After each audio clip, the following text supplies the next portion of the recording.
Hello everyone, this is the Lord Yamcha Club's debut video. I am your host, Dirtcorechad, with my co-host and founder, ShaggyBob, y'all. ShaggyBob. And today, as our debut video, we want to discuss how the king of all, Zeno, represents the fan base's reaction to when they very first saw those kick-ass techniques on the screen. Because, you know, his excitement level is just how I reacted to how seeing techniques for the first time. I don't know about you guys. What about you, Shaggy? Well, even if you start a little further back at the beginning when Zeno is talking about him wanting to meet with Goku. Like, he's super excited to meet this guy he knows nothing about. He's just some quirky, weird dude, you know. And he saw him fighting in a tournament of power. And he's like, well, this guy is cool. And when we first hear about Goku, like, we've got the same sense of excitement. It was Universe 6 versus 7 tournaments when... Yes. It was the tournament that led Zeno to hold the tournament of power. Yes. But he first sees Goku there. Now, when we first see Goku, we've got that same sense of enchantment. We're like, I want to see what this guy can do. I want to see him in action. So let's go back to when you very first saw Dragon Ball Z on Cartoon Network. Obviously, it was the Ocean dub. So let's go back to your reaction on seeing Piccolo pulling off the Light of Death, or as... The Makan Kosapo. Yes. Yes. Or as what commonly known as the English dub, the Special Beam Cannon. Yes. So let's get into that, brother. Well, you know, like I was saying, when you first see Goku, you got the sense of enchantment. And you see him riding away on a cloud with this green dude. And back when I was a kid, you know, we never saw Dragon Ball, so, like, who the hell's the green dude with the turban? Like, okay, I'll go along with it. This is a weird cartoon. So... Riding on the cloud. riding on a cloud, and the other guy's flying. It's like, okay, maybe Goku can't fly. But I digress. They get to the battlefield, they take off their weighted clothing, and they're starting to fight it out, and Piccolo loses an arm, and he's like, I've only got one technique left that'll stop this guy. And so, ultimately, Goku sacrifices himself, but you see Piccolo charging this up while Goku's getting the beat down, and then just the way it all comes out, it just blasts right through both of them. And, like, just seeing that for the first time, like, I'm used to watching, you know, Tom and Jerry and Looney Tunes where they get hit with the mallet and they got little birds flying above their head. And, you know, here I am watching Dragon Ball Z and these dudes get holes blown through their chest. It's like, damn. Oh, yeah, I mean, when I first saw Dragon Ball, I didn't know what I was watching, and it was only Gohan was, you know, in the cave with the dinosaur, and then it went into the whole Yamcha fiasco beating up the baseball team because he gets into the fight with the whole, and the teams are, like, you know, getting to a brawl, and he, you know, is bored the whole way through until he gets into the fight. So Filler. Yeah, but hey, it was filler that was you gotta love created filler. by Toriyama. His idea to have Yamcha as a baseball player. There's some good filler.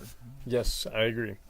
And anyways, I didn't know what I was watching, and that's when my dad was like, yo, you know, we gotta head out and go somewhere, wherever we went to that day. So that's what I saw then when I didn't know what it was. Now, when I did know what it was, I was on the playground, and, you know, we're talking about superheroes, a group of us, and my friend at the time, his name was Danny, he was straight up like, yo, you know, my favorite superhero is Piccolo. And I was like, Piccolo? Is he from Marvel? Is he from DC? And he's like, dude, you gotta turn into Cartoon Network at 5 p.m.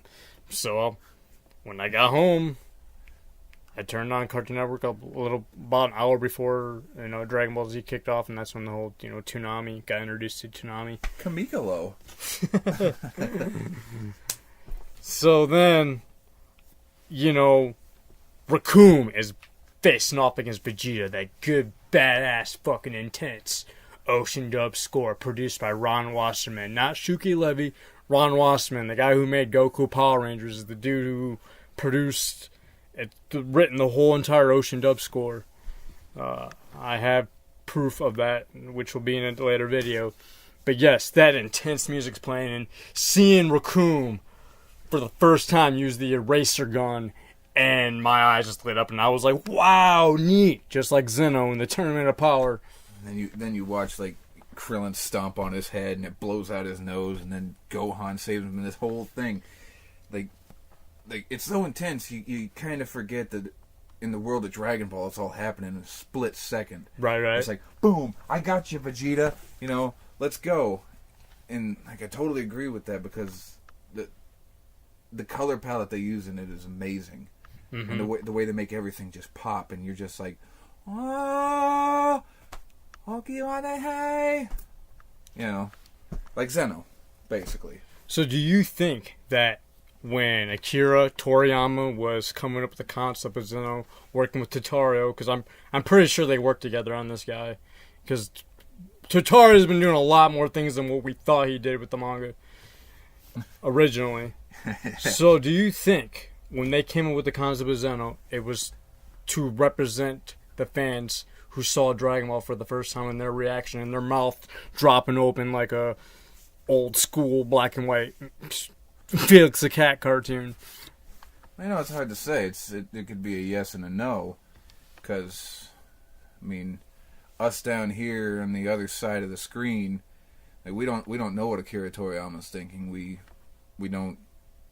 His thought processes are weird. If you've read anything besides Dragon Ball, like his Dr. interviews. Slump, Jocko, his interviews, like, if you've read any of those other things or anything like that, like, Akira Toriyama is a really weird dude.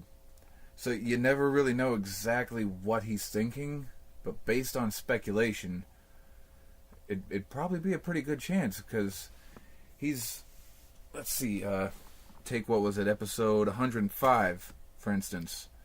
Yeah, with Roshi. With Roshi and the Mafuba.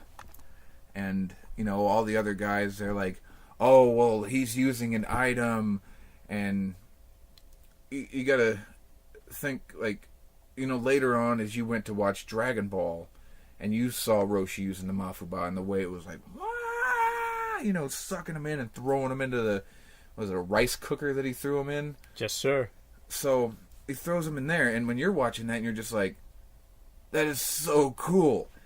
And that's exactly how Zeno said it. He's like, they're complaining about there being an item and ominous-looking Zenos from the stands. To Corey. Yeah, when he takes out to Corey, and, they're freaking out, and then ominous-looking Zeno from the stands, he's looking down, he's like, it's neat, so it's safe. Safe, yeah, exactly. And, like, seeing Goku use the Kamehameha wave against Raditz was... That whole color platelet was amazing, too. The blue energy on the screen, my face lit up like a 4th of July. Unfortunately, it being the first Kamehameha of the series, it missed, but it was still badass. It was still completely badass. It may not have connected, but kicked the shit out of that mountaintop. The first time I witnessed the Genkai Dama, when Krillin actually misses, and then Gohan pushes it back and it slams right into Vegeta. It was like Zeno just going, yeah, yippee, wow, neat. Like, I was all jumping up and down on my couch in the living room, just couldn't believe what I was witnessing. Just Vegeta launching off almost up in space, up in the atmosphere, burnt out by this big ball of blue. What smells like deer? Ah! So yeah, I think that is what Toriyama represents, or wanted to represent, with the King of All, is, the people who saw Dragon Ball for the first time, and how they reacted, and, Dragon Ball's influenced millions of people worldwide, and that's the beautiful thing about it. No one expected, when seeing it on Cartoon Network for the first time, even before that, if you saw it in Syndicate Run, no one expected a show like that just to blow up so huge in the West, Yeah, blowing up. But we got a theatrical showing of Resurrection F, which, well, and where I've lived, we've never had that. Nope. The only time it was like Dragon Ball Z movies were coming on was on Toonami. Even Battle of the Gods had an American release for theaters. Yeah, it was very select theaters, but based on the popularity of that one, they put it everywhere. I mean, it was all the way out here in freaking Montana. I know. Way out in the boonies, and we went at it was an early showing too, so it started around 11 a.m. It was 11, 12 o'clock, because I didn't even know you were going, and we ran into each other at the theater. Yeah, I think it was 11 o'clock. But the fact is, it was that early in the day, and the theater was sold out for Resurrection F in our area. So yeah, that's pretty much what we wanted to discuss, is how the King of All represents, the fan base. I mean, when his eyes lit up when he saw the Ultra Instinct for the first time against Jiren, that's kind of like how we were reacting, like, holy shit, like when Dispo's using his what the hell did Belmont call that? Ultra light speed quick. He had some long drawn out name for it. I mean, characters have been going light speed forever in our universe, but when they were going so fast, Zeno again, he's just like, wow, he's so fast, look at him go. And when we as younger people watched Dragon Ball, when they first I guess you could call them Z fighters. That's basically it. I don't know where the name came from, but when you see them running along cars and they're starting to run super fast, and they're running on the highway and they're passing these people, and you're just like, oh my god, that's fast, dude. And then Goku's instant transmission and all these people going super fast. Instantaneous movement for people who watch the sub or read the manga. Yeah, and you're just like, this is so cool. And it's just, another time when my mind was blown and I just had this crazy reaction like Zeno, was when I saw Yamcha do the Spirit Ball. And it was in the Ocean dub, and it was the filler where they go back into the past and fight the Saiyans. But when I saw that technique, and I'm like, dude, this guy's gonna whoop some ass, and boy was I wrong. You got Yamcha. Yeah, for real. And that was when I was like, fuck Power Rangers at the same time, because I was outgrowing Power Rangers, and then seeing that technique pulled off, I was like, wow, neat, in my own mind. I think all of us kind of did that, because I was big into the Power Rangers, and then I started watching Dragon Ball Z, and it was like, man, fuck Power Rangers. This is the real thing, and the funny part is we had no idea that Toei made both. Super Sentai has been made by Toei in 1975. That's for a different video. Just like, no, we can't like Power Rangers and Dragon Ball. Dragon Ball was like, this is adult shit. Why? How is this is adult shit? Well, for us, because think about it, man. The only superheroes we ever saw was old Hanna-Barbera cartoons and Superman, Batman stuff. And seeing these characters. And we didn't really know a lot about Deadpool back then. Yeah, right. So yeah, we'd like to further dissect this a little more. How do you guys react to seeing Dragon Ball for the first time? Leave your comments below. And do you think that Akira Toriyama and Totaro, when they were developing the concept of the King of All, was it to show an example or represent the fan base as a whole? Any final thoughts for you, ShaggyBob? No, I mean, this is kind of my brainchild here, because I kind of brought this up to Chadster here. It's what it's felt like ever since I really delved into the Tournament of Power, and I was really watching it. It was like, is Zeno me? Is this how when I reacted to Dragon Ball for the first time? It took me a few times of watching and all the crazy ass fights that went on to really feel it, and I'm just thinking, I'm like, there's got to be some kind of connection here. I might be reading into it, or I might be completely right. Somebody may shoot me down in the comments section, or we may get an email from Mr. Toriyama or Tatario themselves. if wishful thinking. Yeah, wishful thinking.